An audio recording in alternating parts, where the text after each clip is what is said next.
Okay चलिए आज show की शुरुआत करेंगे वॉरेन बफे ने जो कहा उससे। और उसमें ना ऑब्वियसली आपने हेडलाइन में एक चीज़ सुनी होगी कि वॉरेन बफे अब शायद इंडिया में भी मौके खोज रहे हैं।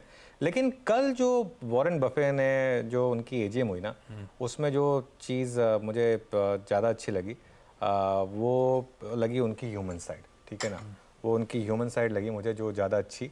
एक तो जब वो सक्सेशन प्लान ऑब्वियसली हुआ, वो बगल में हर बार उनके साथ चार्ली मंगर बैठते हैं, ठीक है, तो उनको उनकी याद आ गई। ठीक है, जो बगल में बैठे थे उनको एक आध बार नाम भी गलत बोल चार्ली मंगर हाँ, बोल दिया उनको वो, ठीक है ना। और आई थिंक वो एल्बल साहब को अच्छा लगा एक्चुअली, क्योंकि वो मतलब बहुत बड़े बिग शूज टू फिल है तो इसके लिए। तो एक तो वो, और दूसरा उन्होंने जो एक चीज़ कही, पहले वो सुनाता है फिर मैं उसके ऊपर आऊँगा। मैंने उस पर वीकेंड पे रील भी बनाई थी वैसे। ठीक है, पहले सुनते हैं क्या कहा बफे साहब ने। As being unfriendly to the idea of utilities being treated fairly. Charlie? Or not Charlie. I'm so used to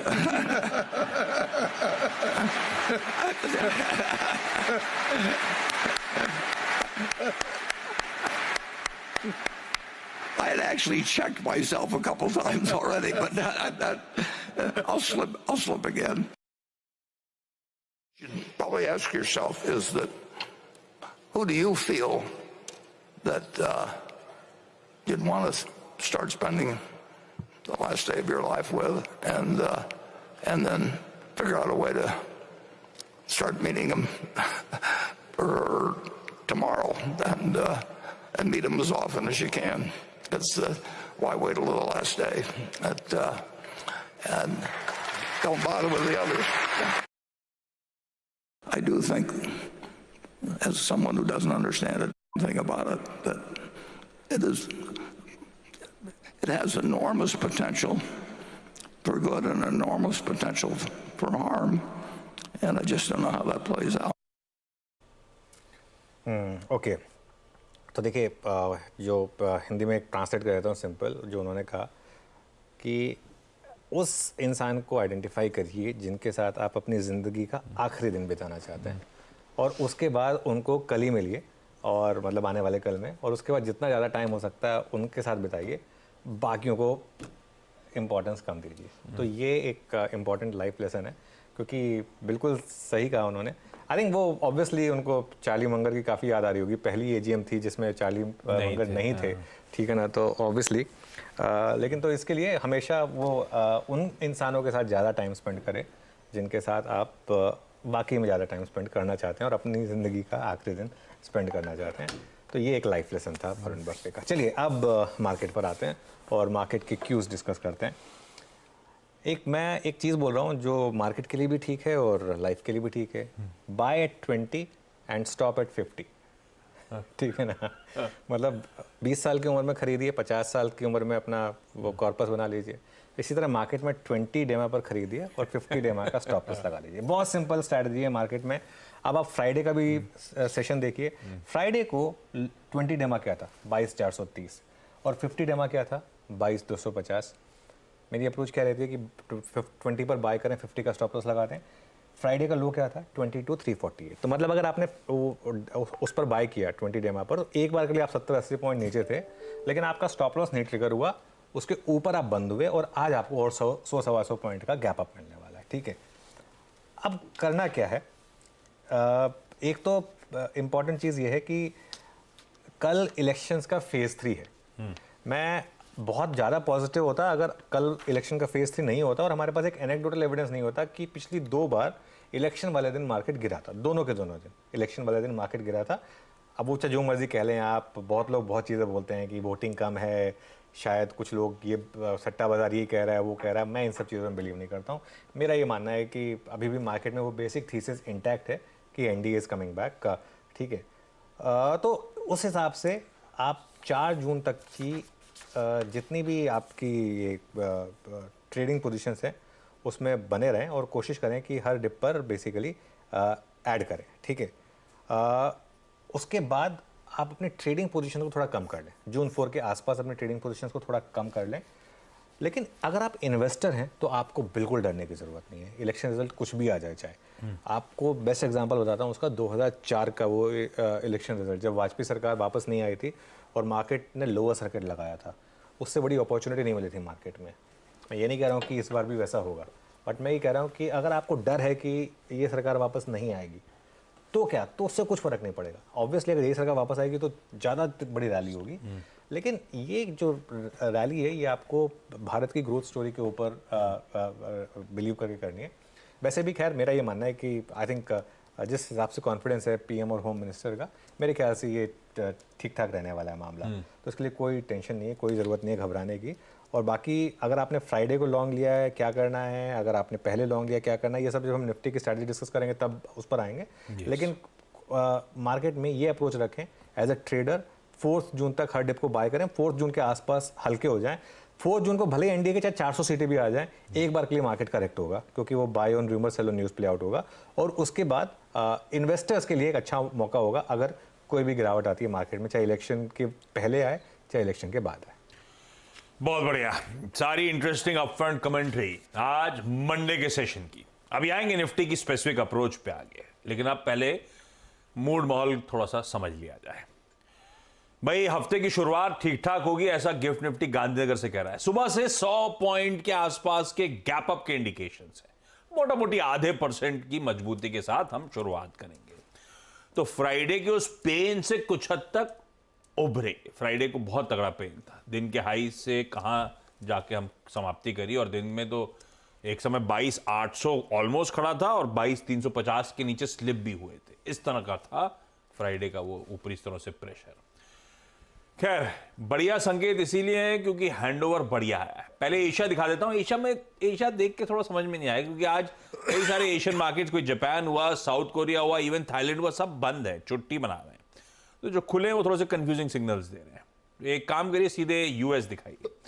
और यूएस में फ्राइडे को बहुत बढ़िया मूव्स आए, जबकि वो ऑल इंपॉर्टेंट अप्रैल की जॉब्स रिपोर्ट सामने आनी थी। तीनों बेंचमार्क्स आपकी स्क्रीन पे 1.25% से 2% के बीच उछाल। काफी हद तक हमने फ्यूचर्स के थ्रू डाइजेस्ट किया हुआ था, लेकिन जो डाइजेस्ट किया था उससे कहीं अच्छा मूव बना। और आज सुबह भी फ्यूचर्स दरअसल गिरे नहीं है, फर्दर वो टिके हुए खड़े नजर आएंगे, हल्के हरे निशान के साथ ही इस समय कामकाज कर रहे हैं। तो हैंडओवर हो गया है बढ़िया इक्विटीज के लिए एटलीस्ट। ऐसे में जॉब्स रिपोर्ट, बाकी डिटेल्स क्या है कैसा है सब कुछ जान लिया जाए। Neeraj ji good morning. कैसन दिया यूएस ने हैंडओवर? बहुत बढ़िया गया, बहुत बढ़िया। नौकरी घट गई, नौकरी कम मिल रही, वेज कम मिल रही। नहीं वेज ज्यादा मिल रही, बेरोजगारी बढ़ रही है इसलिए। तो वेज भी अच्छा, पहले बताओ खबर क्या है, अब जॉब रिपोर्ट क्या कह रही है? जॉब रिपोर्ट ये कह रही है कि पिछले महीने में उन्होंने जो नंबर्स जोड़े वो 1,75,000, 1.25 लाख नौकरी की जोड़े। एस्टिमेट था 2,43,000 का, और मार्च में नौकरियां दी गई थी 3,15,000। तो बहुत सिग्निफिकेंट फॉल है। और इसके साथ ही सर्विसेज पीएमआई भी 49.4 पे चला गया है, जो दिसंबर 2022 के बाद सबसे वीक नंबर है। तो इकॉनमी ठंडी पड़ रही है, बेरोजगारी बढ़ रही है, इसलिए मार्केट खुश हो रहा है कि रेट कट का माहौल फिर से बनेगा और जून में कुछ चमत्कार हो सकता है क्या, इसलिए आईटी शेयर्स में ज़बरदस्त तेज़ी देखने को मिली। अच्छा, इसमें जो वेज वाली बात आप कर रहे थे ना, वो पिछले महीने बहुत बढ़ाई लोगों ने, तो इसलिए भी नौकरियां कम हुई हैं क्योंकि 5% की आर्ली वेज ग्रोथ दी गई है और 1.2% की मंथली ग्रोथ रही है।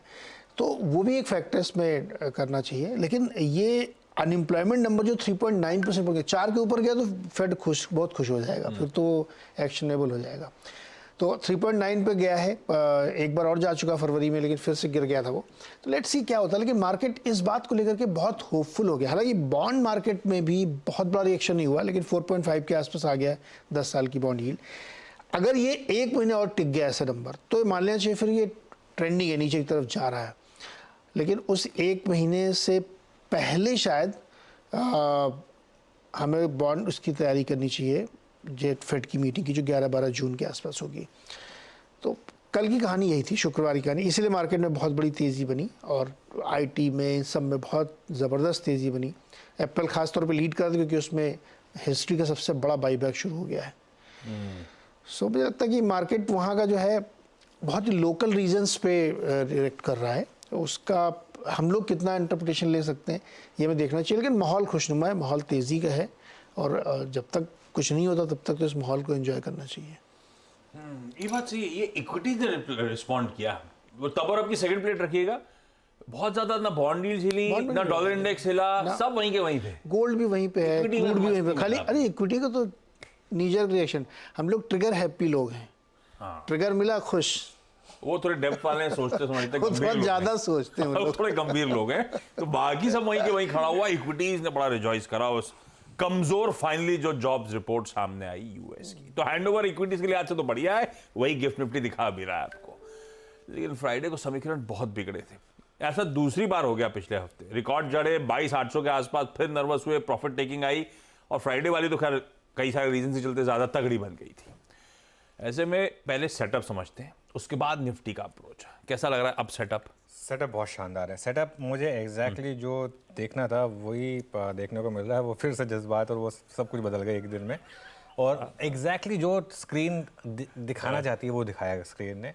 एफआईआई की बड़ी सेलिंग और डीआईएस की बाइंग। एफआईआई ने 2400 करोड़ बेचा और डीआईएस ने उसके सामने 690 करोड़ खरीदा। डीआईएस ने कम खरीदा एफआईआई की सेलिंग के मुकाबले, और मार्केट गिरा खैर ऑब्वियसली ओवरऑल।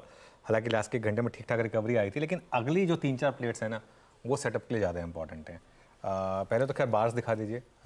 ये बार्स आ गए आपके सामने, ये देखिए एफआईआई के फिर रेड और डीआई का ग्रीन।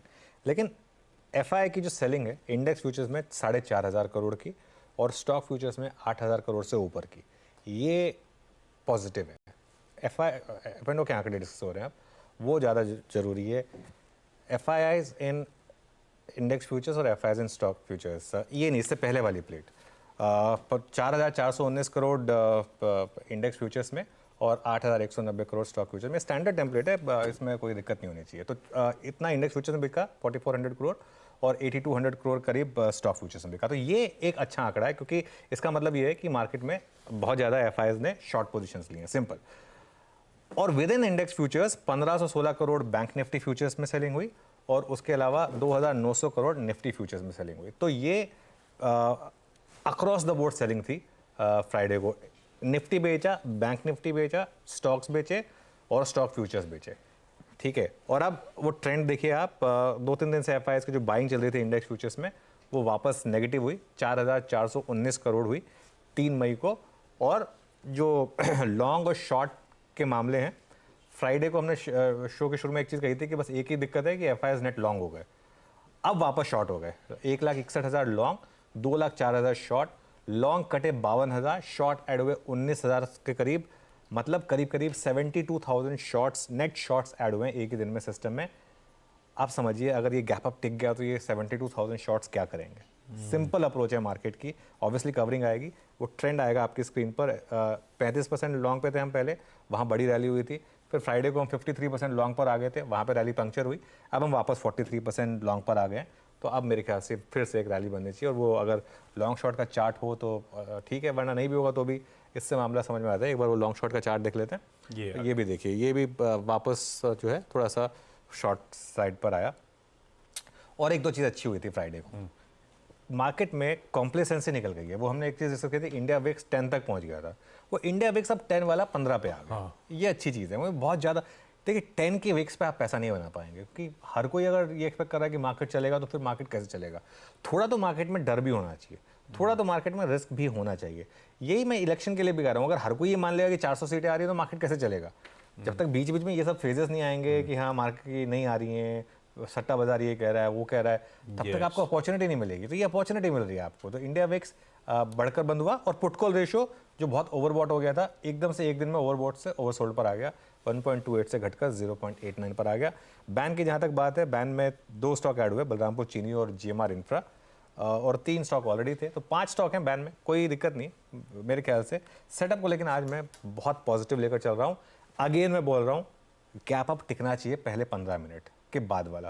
पहले 15 मिनट में हो सकता है थोड़ी सी डिक्लाइन आ जाए, लेकिन उसके बाद आपको पहले 15 मिनट का हाई निकालना होगा। अगर वो निकल गया तो ये सेटअप शॉर्ट कवरिंग के लिए परफेक्ट है। ब्यूटीफुल भाई साहब, इक्विटीज के लिए ग्लोबल हैंडओवर बहुत बढ़िया, सेटअप ब्यूटीफुल है, परफेक्ट है आज तेजी के लिहाज से। अपफ्रंट कमेंट्री में मेंशन था 3-4 रीजंस क्यों निफ्टी आज बेहतर पॉइज्ड है।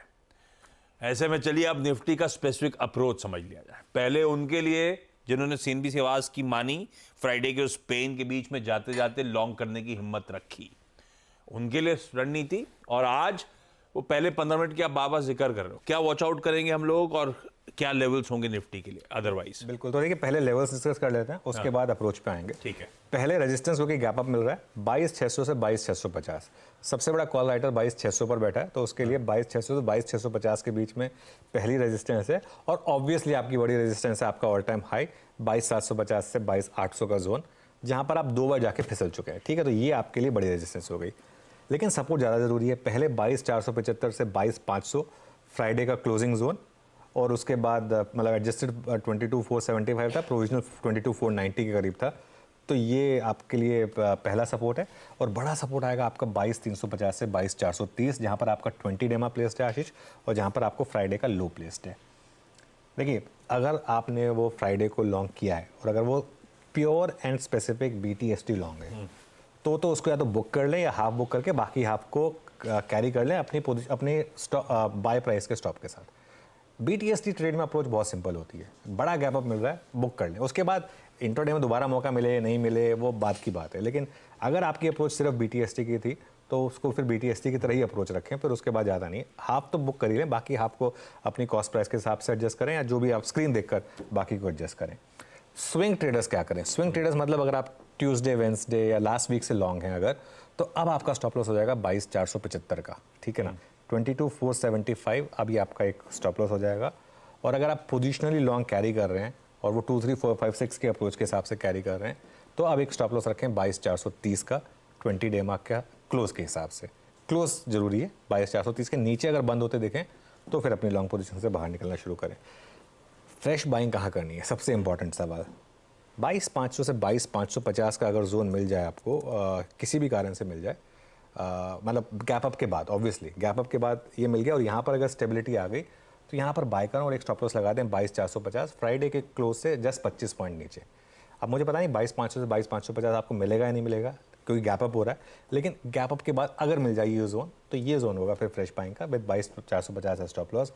शॉर्ट ट्रेड इंट्राडे के लिए अगर होगी तो वो स्क्रीन बताएगी हमको, वो जब हम शुरुआत करेंगे पहला सौदा की और जब ट्रेड्स ले रहे होंगे तब उसके ऊपर आएंगे। लेकिन अभी मेरा व्यू तो ये है कि आज बड़ी शॉर्ट कवरिंग होनी चाहिए, तो इसके लिए मैं अभी शॉर्ट की अप्रोच लेके नहीं चल रहा हूँ। बिल्कुल ठीक है, बढ़िया शॉर्ट कवरिंग का दिन होगा। पहले 15 मिनट बहुत क्रूशियल, मंदी के सौदे अभी लेके नहीं। स्क्रीन कुछ कहेगी तो मदद करने के लिए होंगे, CNBC आवाज से जुड़े रहिएगा आप, तब उस तरह का ट्रेड भी पकड़ने की करेंगे कोशिश। ये है निफ्टी का हमारा अप्रोच, निफ्टी बैंक। अब इंडिविजुअल स्टॉक्स क्या हाईलाइट करूं, फ्राइडे तो ऐसा दिन था जो सबके सब ठंडे पड़ गए थे।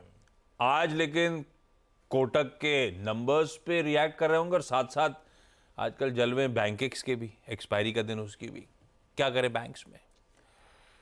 देखिए बैंक निफ्टी काफ़ी वॉलेटाइल है, और बैंक निफ्टी पर मेरी अप्रोच ये रही है कि आपको दिन चुनने होते हैं। लाइक पिछले कुछ दिनों से बैंक निफ्टी में ट्रेड नहीं बन रही है, ठीक है, तो बैंक निफ्टी को कुछ टाइम के लिए छोड़ दें, इंडिविजुअल स्टॉक्स पर ट्रिगर पर फोकस करें। आज का बड़ा ट्रिगर क्या है कि नंबर्स के बाद कोटक कैसे चलेगा और कितना सपोर्ट करेगा वो बैंक निफ्टी को। बड़ा गैप अप तो होगा कोटक में, देखिए, ठीक है, और हो सकता है एक बार के लिए कोटक 1600 से 1650 की तरफ भी चल पड़े, ये पॉसिबल है। वहाँ पर टेस्ट होगा कोटक का, जो प्रीवियस सपोर्ट था वो रेजिस्टेंस बन जाता है नॉर्मली। तो कोटक टिकेगा या नहीं बड़े गैप अप के बाद, ये बड़ा सवाल है, क्योंकि अगर वो टिका तो बड़ी शॉर्ट कवरिंग होगी, नहीं टिका तो फिर दिक्कत आएगी। बैंक निफ्टी के लेवल्स डिस्कस करते हैं। 49,607 फ्राइडे का हाई और 49,975 ऑल टाइम हाई। अच्छा, बैंक निफ्टी में हम कोई पोजीशन कैरी कर नहीं रहे हैं, तो इसके लिए हम कुछ व्यूज़ पे देंगे नहीं कि करना क्या पोजीशंस पर, क्योंकि मेरा व्यू पिछले 3-4 दिन से बैंक निफ्टी पर यह रहा है कि आप इंडिविजुअल स्टॉक्स पर फोकस करें, इंडेक्स पर कोई ट्रेड ना लें। सपोर्ट कहाँ पर है? पहला सपोर्ट 48,923 फ्राइडे का क्लोज, और बड़ा सपोर्ट 48,659 फ्राइडे का लो। स्क्रीन देखकर, कोटक महिंद्रा बैंक की चाल देखकर पहले 15-20 मिनट के बाद एक व्यू बनाएंगे बैंक निफ्टी पर। अभी बैंक निफ्टी पर कोई व्यू नहीं लेके चलेंगे। ठीक बात। ये है निफ्टी बैंक का आज का अप्रोच। CNBC आवाज के पैनल को भी दिखाते रहिएगा, बीच में सब जुड़ रहे हैं, कुछ ही देर में उनसे बातचीत की शुरुआत करेंगे। लेकिन आज के ऑल इंपॉर्टेंट बिग स्टॉक